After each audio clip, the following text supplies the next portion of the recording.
С самого утра в храме Евстафия Апсильского в городе Очимчира начали собираться верующие. Православные христиане пришли в церковь, чтобы вспомнить святого мученика и небесного покровителя нашей страны. День памяти святого великомученика Евстафия Апсильского Абхазская церковь празднует 3 октября по новому стилю. Это единственный в мире абхаз, причисленный к лику святых. В честь праздника настоятель храма иерей Игорь Артемьев отслужил божественную литургию. Сегодня мы празднуем праздник в честь мученика Евстафия Апсильского.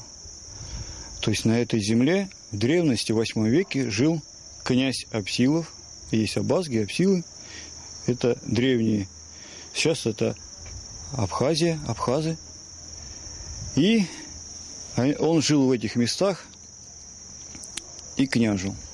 Евстафий Апсильский был первым абхазским мучеником, святость которого признана всей церковью. Святой правил Апсилией в начале 8 века. Родился Евстафий во времена Юстиниана II в семье правителя Апсилов по имени Марин. Евстафий Апсильский был захвачен в плен арабами при взятии ими крепости Сидерон в районе современной Цибельды. Отказавшись сменить православную веру, он принял мученическую смерть. Это произошло в городе Харан в Месопотамии. Поэтому Евстафия Апсильского называют еще мучеником харанским. Позднее у его мощей совершались многочисленные исцеления. Точно сейчас никто не знает, где его могила, но есть предположение, что он также в городе Харане есть, похоронен. Там есть такой святой, могила, которая очень почитается, Евстафий Евтихий Харанский. И многие мы так считаем, что это один и тот же святой, который был.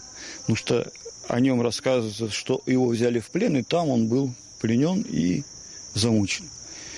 И Евтихий Харанский источает много благодати, на его могиле молятся, исцеляются, и к нему даже и католики, и мусульмане приходят и просят молитв. Храм в честь мученика Евстафия был воздвигнут в 2008 году в городе Очимчира. С тех пор двери его открыты для верующих.